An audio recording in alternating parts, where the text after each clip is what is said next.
Hey everybody, soybean farmer. Well, next day, February 16th, and we're about to do a mystery revealed. Now, that's my little press, and every time I use it, I regret having bought it. There was a press right beside it, got it at Harbor Freight. There was a floor, it'd go to the floor, and the major advantage of that press over this press, well, it was a 12 ton, this is a 6 ton, and the space in between this bar and this top rig was about 4 times what's here. Every time I use it, like I said, I regret having bought it, and but it worked. I got the job done. It's one of the things where you have to like work around, you know, its deficiencies. Like for example, this little pipe right here. All right, that's 2 functions. Number 1, in here for jacking, and number 2, right here for loosening that. Well, you see the slots right there? Right there? Every time you put this in there to jack with it, it closes them up. Well, those 2 slots are supposed to go here, get on this, and that one's closed up now, so I'll have to get pliers and spread it open again. But anyhow, I can get it about halfway on there.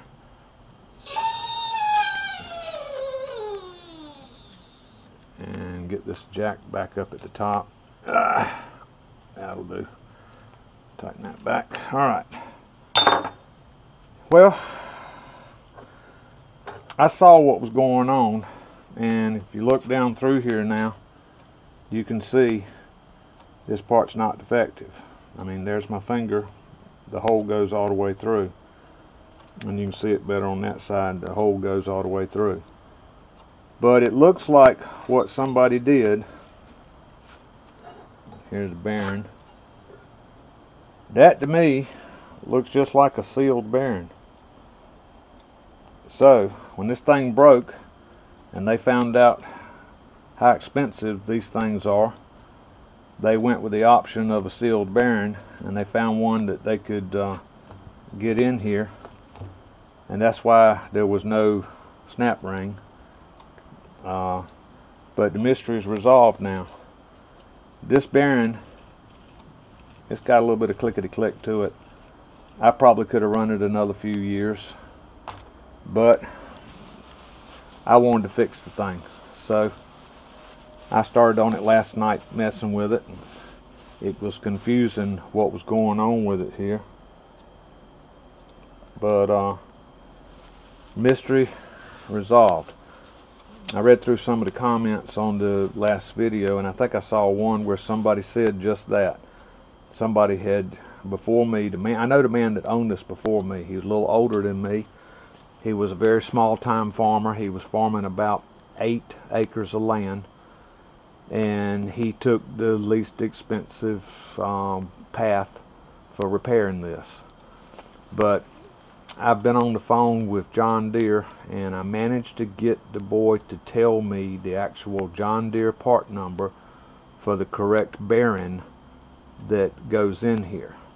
And I've already found the cross-reference page to where I can actually get the correct bearing, the correct seals, and the snap ring that goes in there. So I'm moving forward now with my idea of riding down to the parts store and finding me a grease fitting with long enough threads on it that I can thread it in here past this broken point.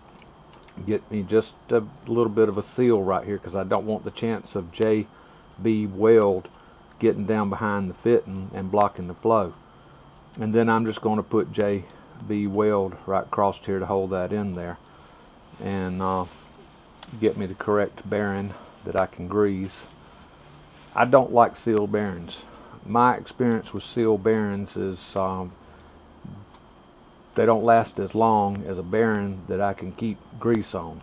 So anyhow, that's where I'm at with my little project here.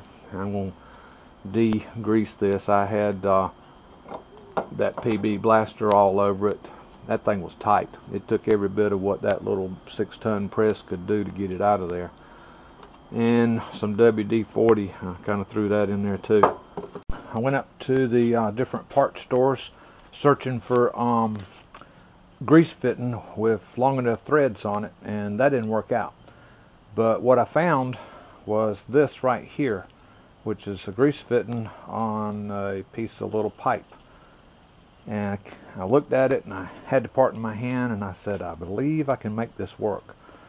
So I came home, got my Milwaukee drill, powerful little drill right there, it's a great tool. Got my sharpest best bits and stepped it up through. I found the first bit that just barely did anything, and then stepped it up 1/16 at the time until I got the right size. And look how well this worked out. Now you take that like that and it slides right in, it goes in like that and meets up with the bolt group here. And now for the great part, when you look around in here, because I'm in the light now, but right there is where the hole comes through. Notice that that stops right at the edge of it. I can run my finger across it and there's absolutely no interference with being able to get grease in the bearing that I'm going to put in there. So I'm tickled to death. Alright, right now where I'm at with this, that's pretty slick.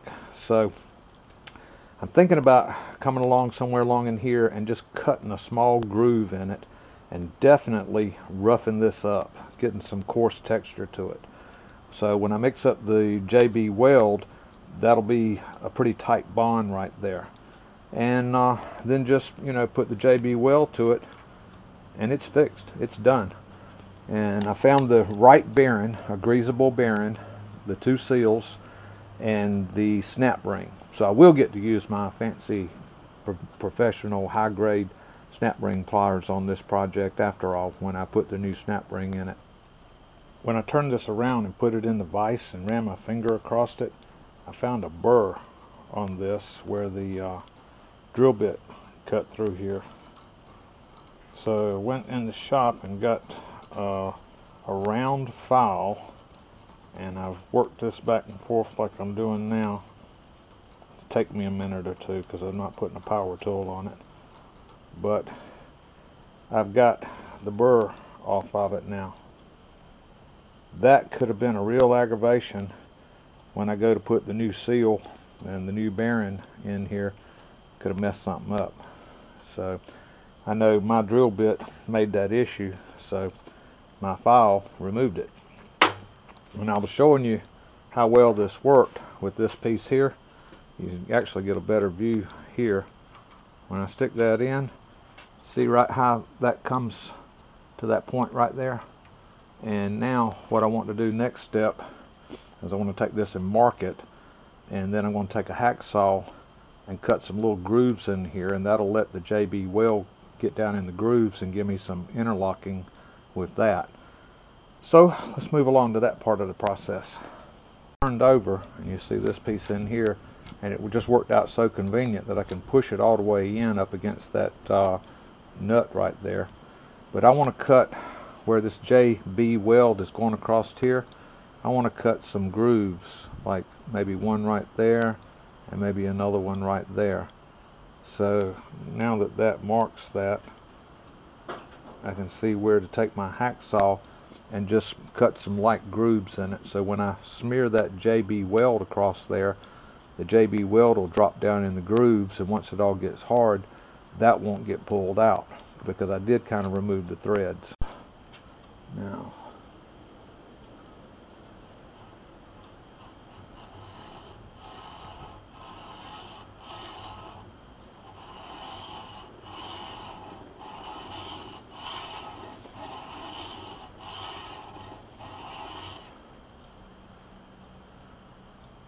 yep, there's one.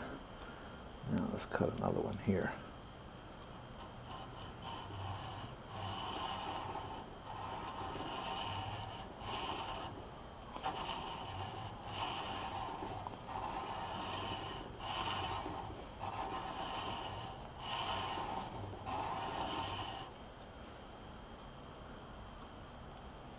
Yep, that's two grooves right there that JB Weld will get down in.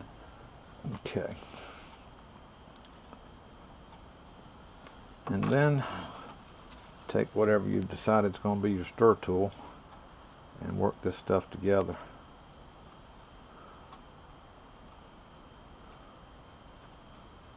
I've seen people squirt it on the repair and then try to stir it together, and that don't work.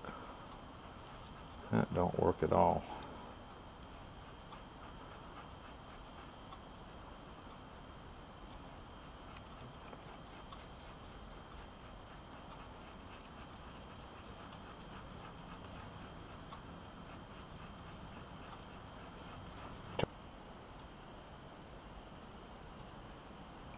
Well, now we just come back in 24 hours and it should be like hard as a rock. And maybe, no, it's going to stop raining around here. The ground's going to dry out and I can get my field work done that I want to get done.